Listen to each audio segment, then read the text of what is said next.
This video is a tutorial of my Conglomerate Kusudama. It looks like this. It is made from 30 pieces of paper in the proportion 1 to the square root of 3. You want to start with the side up that you will not see in the model. So if I'm going to be making a green version of this model, I would start with the opposite side face up. I'm then going to begin by folding the bottom left corner to the top right.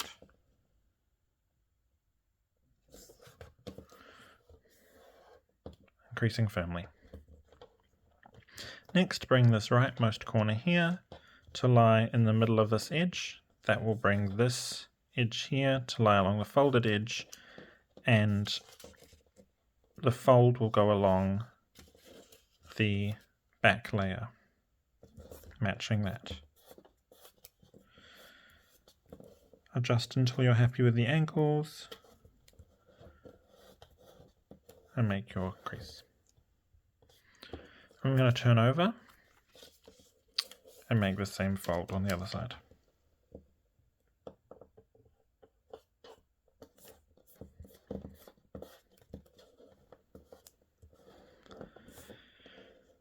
Now unfold back to the yellow side of the paper. Now also for this model I'll be demonstrating in a way that I like to use this method of folding to the raw edge, as I find it easier to see, and especially with patterned paper this can be very helpful because it can be difficult to see references. For this step we will actually need to reverse this fold afterwards, so I'm going to use that same fold, those same two folds we just made, and make those as valleys onto this side of the paper. And if you prefer, you can make this fold in the first place. You would just bring this corner such that this lies along this line, but I find having the extra back layer, essentially doing it while it's folded like that, it can add some extra precision and make it easier to see where the folds are going. So throughout this tutorial, feel free to change the order or steps because we are making a grid, and I will show one way of making this triangular grid, but there are multiple orders you could do these steps in. So for the next fold, I want to make a reference point by folding this corner, or this part of the edge in fact, up to this line we made, but only making a pinch on the bottom edge. Line this up like this, and I've made a pinch here. I'm going to repeat this at the top, bring this over to here,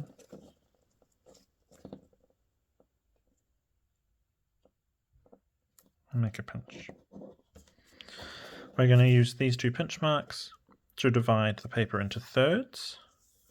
So I'm going to rotate, and on the right I'm going to bring up the bottom corner to this pinch mark, and for now I'm just going to make another pinch, because if I rotate the paper now I have two reference points and it's easier to make an accurate fold using both references. This pinch we just made now and the other pinch at the side. Line up both and make your fold. And now that we've folded one of the thirds, it's very easy to fold up the other side of the paper to meet this third and make a crease. Okay, now that we have those references, we're going to bring this bottom point here to this point on the edge of the paper, and by doing so you should find that this corner lies on this line. So align both of those and make your fold. Keep this one folded, because as I mentioned before, we're going to use the back layer of paper to make this fold very easily. Folding it back so that it lies along here and it just perfectly lies along the folded edge behind. Like this, and then unfold. And unfold this. So you're going to repeat those two folds on the other side. Take round, bring this intersection point here, So this intersection point here, such that this point lies on this line, and there's this line as well. So we're making a real triangular grid here. And then again, folding the excess paper back. And you can do this on the other side if you prefer. This is just a way I like to do it to streamline the process. Unfold both of those. Now we're going to make folds here. So we want to bring this up to here. It's aligning several points again. There's this, in fact, point where we are using to align last time to here. We're now aligning that point over to there.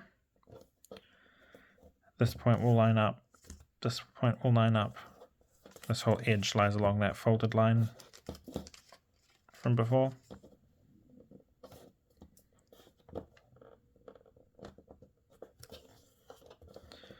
And on the left, we're going to fold in the excess paper. The point should lie at this point here. And make sure you get a nice sharp point here. And unfold. Unfold everything. Rotate the paper. I'm going to make those two folds again, bringing this up to here. Aligning all of these points. And then bringing the left side in.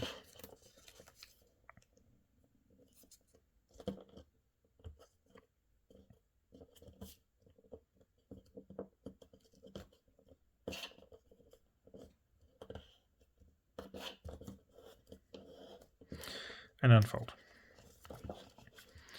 So this is where you can have chosen to make all the folds on the side if you like, but if you made the folds as we just did, we just need to reorientate them so they're all valleys on this yellow side. So I'm going to sort of fold along like this, gradually going up these parallel lines, reinforcing them as being valleys, and then the same, this one starting with the little one. Some of them already are valleys. I just like to do this to get really precise folds. These ones we already folded on the side, but there's also these two folds. So that's everything we've folded so far. Next I want to fold back down just these small triangles and reinforce the thirds folds with those folded. I'm going to fold that. And the other third.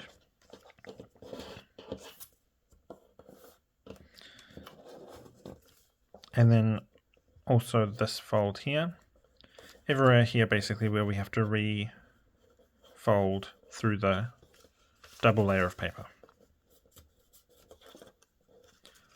So that again, if we switch to the other side now, everything is mountains.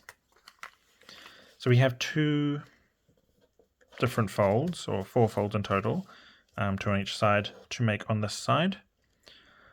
We're going to bring this point here to this point here. But we only want to fold in this section where it's yellow.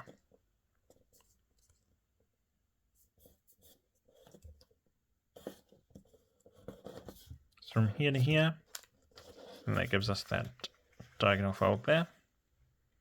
I'm going to repeat that on this side, bring this corner to this point here,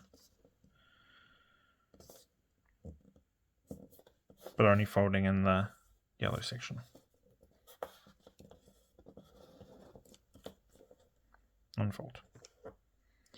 Next, you want to make a fold that intersects that one. It's going to come from here down to here. So I'm going to rotate the paper, bringing this intersection to this intersection. And essentially this whole line here onto this line that connects to the corner. And only folding from this point down.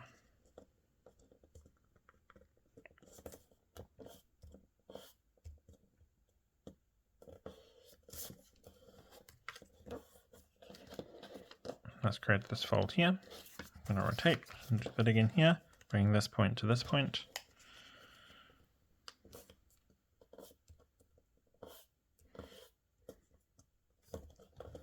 Just folding up to here and unfold. Now it's time to collapse the model, so we're going to fold, or turn the paper, sorry, back to this side. And we're going to fold one of the thirds up. And then reverse this back out along the two folds we made, starting with the one on the left. So we've got this diagonal one on the left, we'll make that one first. And then swivel out also on this one, like that. Now it gets a little bit trickier on this side because you can't so easily just fold the side in. You can fold it in, but we have some curvature. So when you fold it in now, because of those two already there, you have some raised sides. So again, push in, it just goes on top. And we fold out from the left first, and then from the right.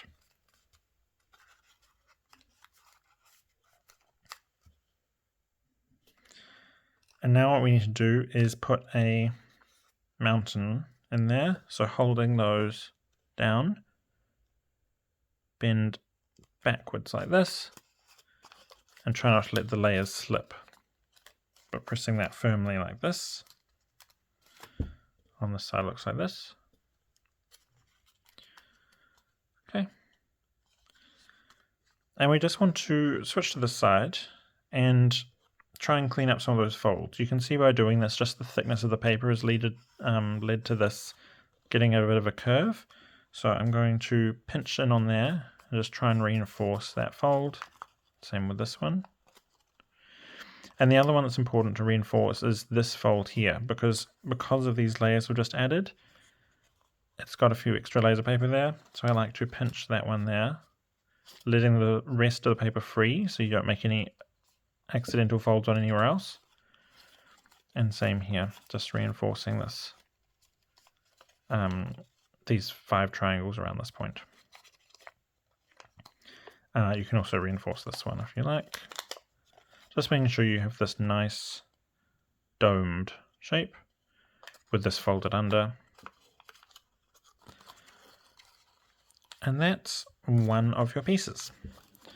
What you have is 2 flaps. You've got one over here just with the little triangle, and one over here with the little triangle. This is the middle of the unit, and the pocket is actually this one over here. So what you want to do when you're connecting 2 of them is take another piece, align this piece with the middle of the other unit, place it over like this. And this is the top where you can see they'll come together. And then that pocket, just tuck this flap into there.